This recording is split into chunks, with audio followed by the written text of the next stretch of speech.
Dear students, today we are going to study about class 7th subject English supplementary lesson 2 bringing up Kari part second। आज के इस video के माध्यम से हम क्लास 7th के इंग्लिश सप्लीमेंट्री के लेसन 2 ब्रिंगिंग अप कारी पार्ट सेकंड के बारे में डिस्कस करेंगे। I looked all over but I could not find him।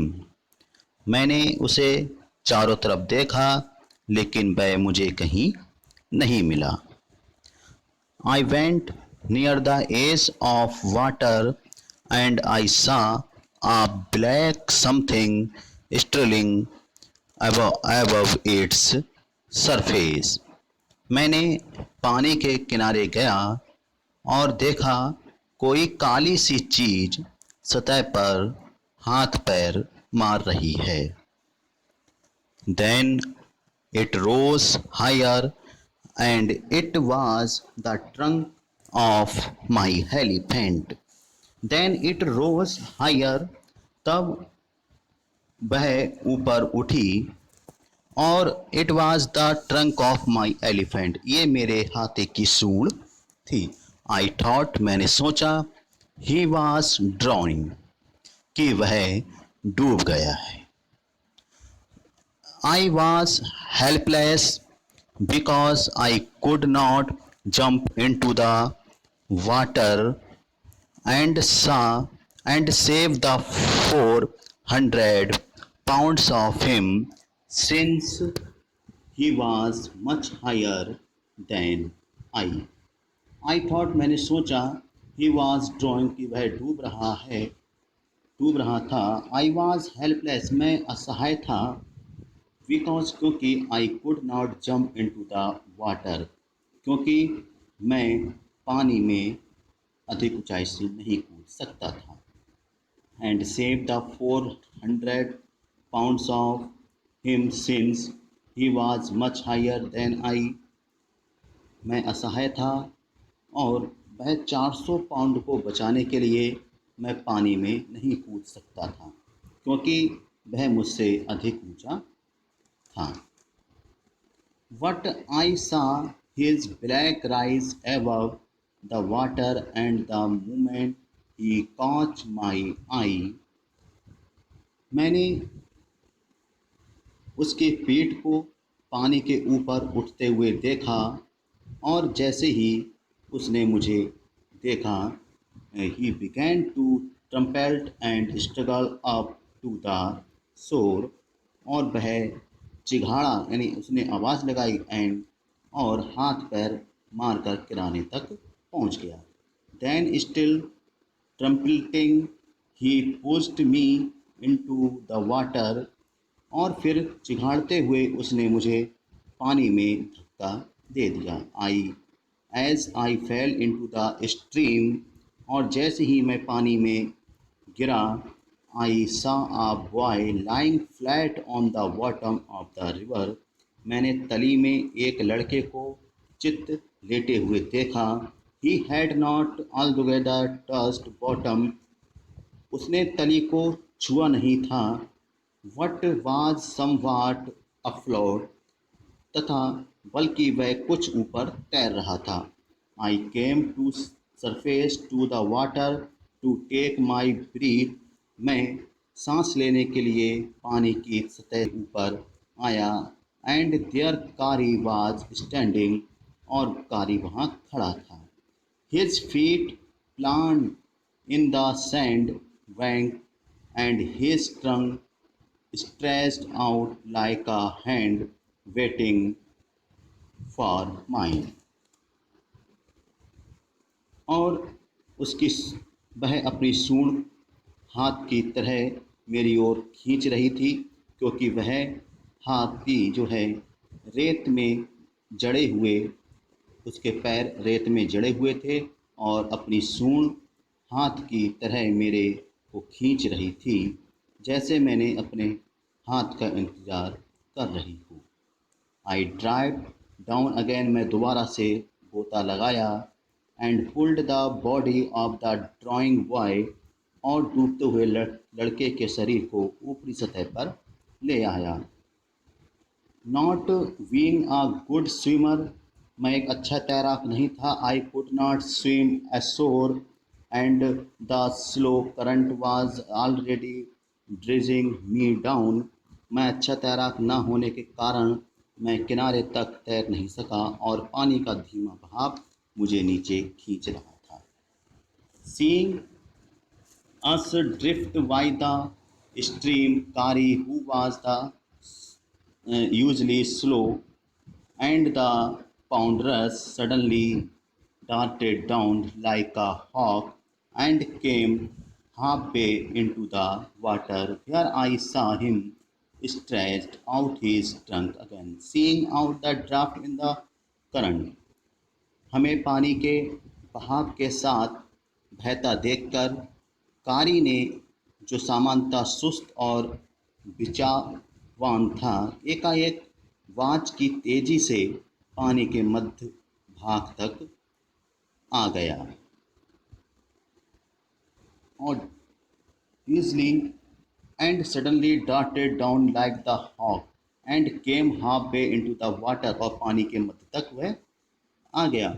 I saw, मैंने देखा, he stretched out his trunk again, मैंने देखा था और उसकी सूंड बढ़ रही थी, यानी उसकी सूंड मुझे खींच रही थी। आई रेस्ड अप माई हैंड, मैंने उस पकड़ने के लिए अपने हाथ को आगे किया, एंड इट स्लिप्ड, और ये छूट गई। I found my self going under the water again, और मैंने पाया अपने आप को कि मैं दोबारा से पानी के अंदर जा रहा था। वट लेकिन लेकिन दिस टाइम, इस समय, I found that the water was not very deep, और मैंने पाया कि इस समय जो पानी था वो अधिक गहरा नहीं था।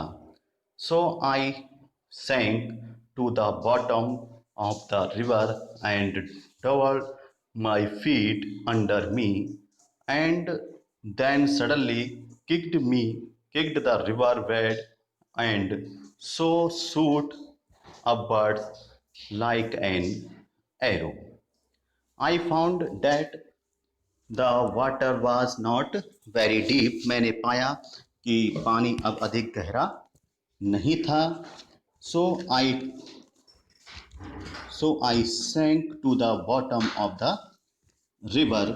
इसलिए मैं पानी के तली तक आ गया और पैर को मोड़कर दोहरे के फिर से अचानक नदी की तली तक को मैंने झटका दिया, और एक एरो की तरह, तीर की तरह मैं ऊपर आ गया।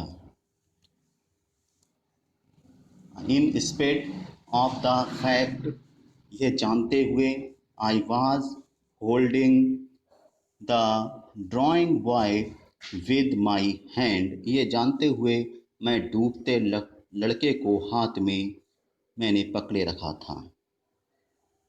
As my body rose above the water, जैसे ही मेरा शरीर पानी के ऊपर दिखाई दिया, I felt a lasso around my neck, मैंने अपने गले में फंदा महसूस हुआ।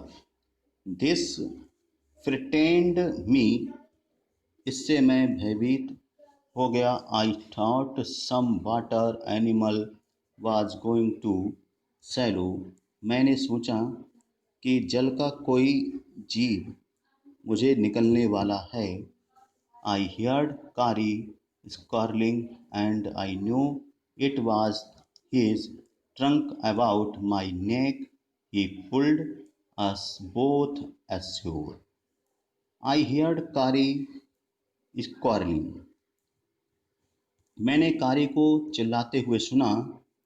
एंड आई नो, मैं जानता था, इट वाज हिज ट्रंक, की वह इसकी अबाउट माई नेक, कि मेरी गर्दन के चारों ओर उसकी सूंड थी। ही पुल्ड अस बोथ ashore, वह हमें खींचकर किनारे ले गया। कारी becomes fond of ripe bananas। कारी पके केलों का शौकीन हो गया।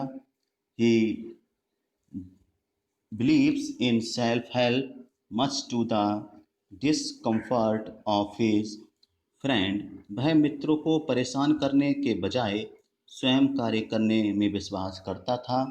With quiet dignity, कारी accepts the chiding he knows he deserves। कारी उस डांट को उस जिसे वह जानता था कि उसे मिलनी चाहिए पूरे सम्मान के साथ स्वीकारता था। कारी was like a baby, he had to be trained to be good, and if you did not tell him when he was naughty, he was up to more mischief than ever। कारी was like a baby, कारी बच्चे के समान था। He had to be turned into the good। अच्छा बनने के लिए उसे प्रशिक्षण दिया जा रहा था।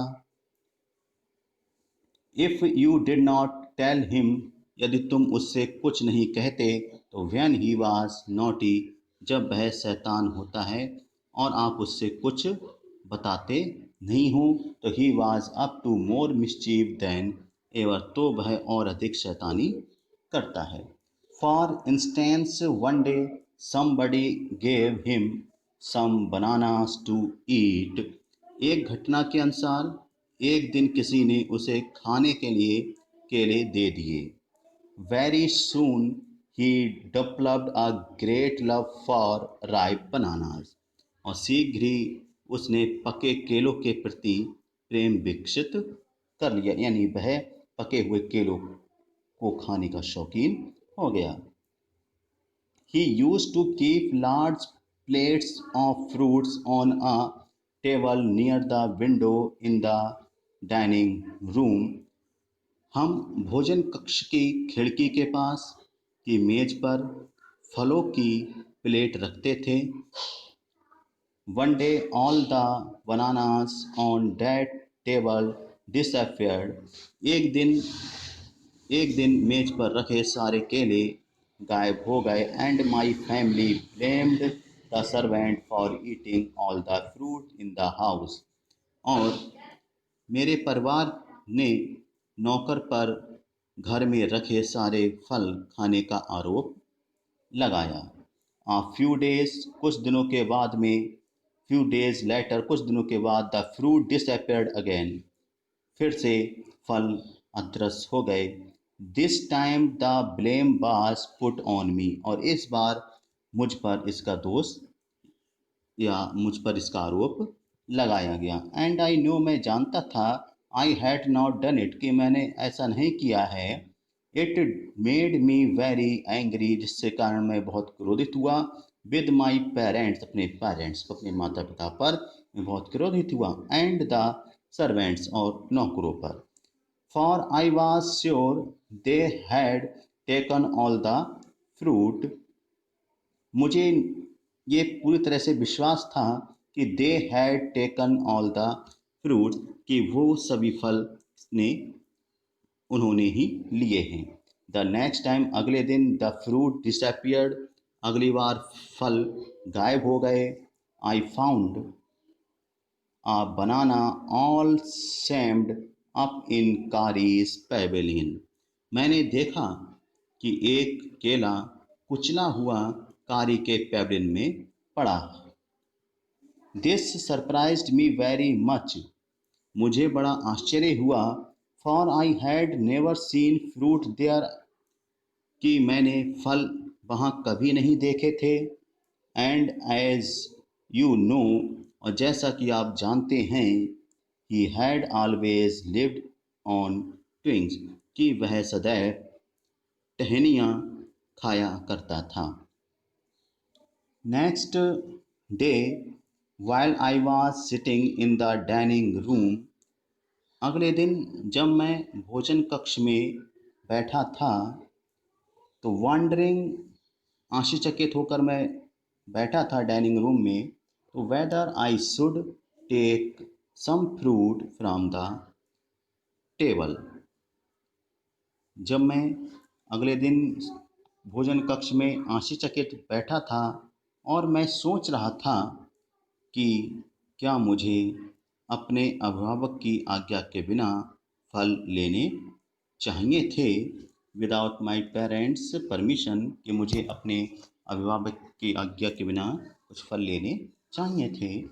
तो a long black thing, every very much like a snake, एक बड़ी सी लंबी सी चीज स्नेक की तरह, सांप की तरह, suddenly came through the window, window से अचानक से विंडो के माध्यम से अंदर आई, and disappeared with all the bananas, और सभी केले गायब हो गए। I was very much frightened, मैं बहुत भयभीत था, बिकॉज, क्योंकि I had never seen snakes eat bananas, क्योंकि मैंने कभी भी सांपों को केले खाते हुए नहीं देखा था। एंड आई थॉट, और मैंने सोचा कि it must be a terrible snake, मैंने ये सोचा कि ये जो सांप है, स्नैक है, वो वह भी काफ़ी टेरिबल होगा, काफ़ी भयानक होगा। It would sneak in the in and take fruit, ये स्नैक होगा क्या जो फ्रूट खा रहा है, फलों को ले जा रहा है। I crept out of the room and with great faith in my heart ran out of the house, feeling sure that the snake would come back into the house, eat all the fruit, and kill us of us. I crept out the room. मैं चुपके से रेंग कर कमरे के बाहर निकला। In my heart ran out of the house, मैं चुपके से रेंग कर कमरे के बाहर निकला और दिल में भय था, जो तेजी से घर के बाहर मैं भागा। Feeling sure, feeling sure and that the snake would come back into the house, ये सोच कर कि सांप पीछे से घर में आएगा। Eat all the fruit and kill all of us, सारे फल खा जाएगा और हम सबको मार देगा। एज आई वेंट आउट, जैसे ही मैं बाहर आया, I saw Kari's back disappearing in the direction of the pavilion, जैसे ही मैं बाहर आया, मैंने कारी के पिछले हिस्से को पेविलियन की दिशा में गायब होते देखा। एंड आई वॉज सो फ्रिटेंड, और मैं बहुत भयभीत था, that I wanted his company to cheer me up, क्योंकि मुझे प्रसन्न रहने के लिए उसका साथ चाहिए था। I ran after him into the pavilion, मैं उसके पेविलियन में गया। And I found him there eating banana, और वहाँ उसको मैंने केले खाते हुए पाया। आई स्टूड स्टिल इन एस्ट्रोनिजमेंट, मैं आश्चर्य से खड़ा रहा। The bananas were line straying all around him, और उसके चारों ओर केले बिखरे पड़े थे। ही स्ट्रेच्ड आउट हिज ट्रंक, उसने अपनी सूंड को खींचा, एक दूसरे स्थान पर ले गया। And reached for one far away from where he was standing, उसने एक केले को अपनी सूंड से खींचा और उसके खड़े रहने के स्थान से कुछ ही